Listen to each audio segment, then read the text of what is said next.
such power? Ninja Gaiden 3 Razor's Edge's mere existence solidifies how much of a failure that Ninja Gaiden 3 was. Through an abhorrent story and a completely botched combat system, Ninja Gaiden 3 was one of the best examples on how to mess up everything in a series all in one package. Razor's Edge adds back in some of the coveted missing features, but does it salvage the damage that Ninja Gaiden 3 did? Let's find out here in this review of Ninja Gaiden 3 Razor's Edge. Why? Why?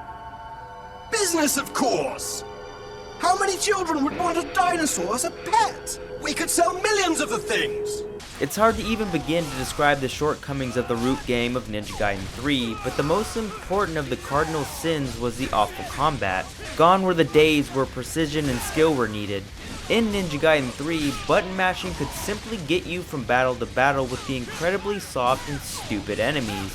Razor's Edge attempts to alleviate these issues by buffing up the enemy stats in order to create this facade of difficulty. It is true, enemies are faster and stronger now, but that was only a surface level complaint in the face of the actual bigger problem. The controls, to put it bluntly, suck.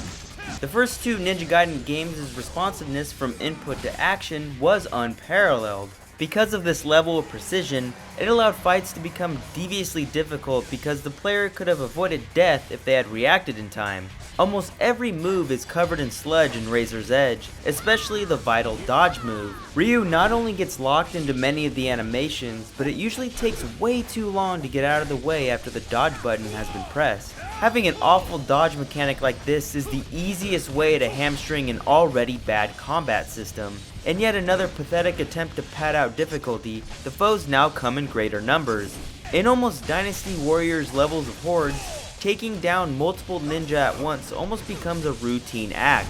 No longer can the battle be based on only a few ninja that test your reflexes and skill, but each fight is now fought with a bunch of broad, wide-striking attacks on enemies with little to no rhyme or reason.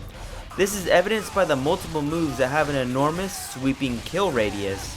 It was mindless in the core game and kind of still is here, but the constant onslaught of enemy waves mixed in with the lack of finesse makes the combat tedious and annoyingly difficult. But the problems don't stop there. Boss battles attempt to re-establish the series' high mark for such fights, but again, it's only a sad illusion. Bosses move quickly and demand precision, but since the grunt combat favors broad, slow moves, there's no room to match the swift blows by the bosses. Getting outclassed often felt unfair since the game just simply cannot handle such stress that the oft-repeated boss fights require.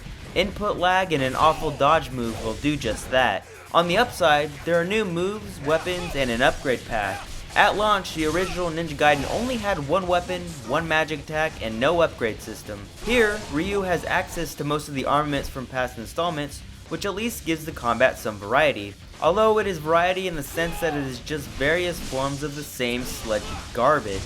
While a mess on the whole, no director's cut or reimagining can salvage the hysterically abhorrent plot. Ryu Hayabusa, who is oddly a white dude, is supposed to kill some dudes or something. It's all tied together somehow, I just could not, for the life of me, convey how. Ninja Gaiden has never had a good story. It was always forgettable as long as the action was memorable. That's completely fine. But here, the story is at the forefront and nearly shoved down the player's throat at every turn. Horrible voice acting and a poisonous script plague every one of the long cutscenes, but nothing can compare to how stupid and awkward everything is. Events unfold that are supposed to be taken seriously when the action on screen points to anything but. I laughed when I wasn't supposed to and was cringing whenever I wasn't chuckling. Why did you kill my daddy? You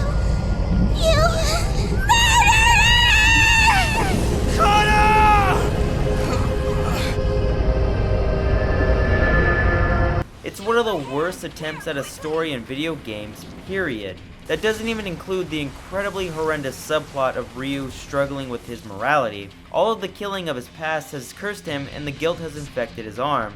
Having a story thread like this on a game solely based on murdering literally thousands of things is hypocrisy at its finest. There isn't any choice in the matter, and is an incomprehensibly stupid attempt to try to humanize a killing machine. He's a ninja. He doesn't need any sort of fake moral complexity. Metal Gear Rising: Revengeance was a prime example on how to do this subject correctly. Razor's Edge may technically look fine, but it has some of the most drab environments in the series, which already had some pretty boring locales. Snooze-inducing brown industrial towns bookend yet more of the same, and the efforts to change up the levels is just met with areas that have only slightly more color, but just as much banal art. Add in the repetitive soundtrack and you have a game that's just as monotonous to look at as it is to listen to. Ninja Gaiden 3 Razor's Edge is, in many respects, actually worse than Ninja Gaiden 3 proper. Its ability to actually worsen its issues shows how clueless Team Ninja is at making a new Itagaki-less Ninja Gaiden game. Razor's Edge does have some slight improvements, but they are lost in the confused haze that the rest of the game is stuck in. The Razor's Edge is one that should be used to commit seppuku, ensuring that Ninja Gaiden 3 at least dies an honorable death. It probably doesn't even deserve that though. Ninja Gaiden 3 Razor's Edge gets a 2 out of 10. Thank you for watching, and goodbye.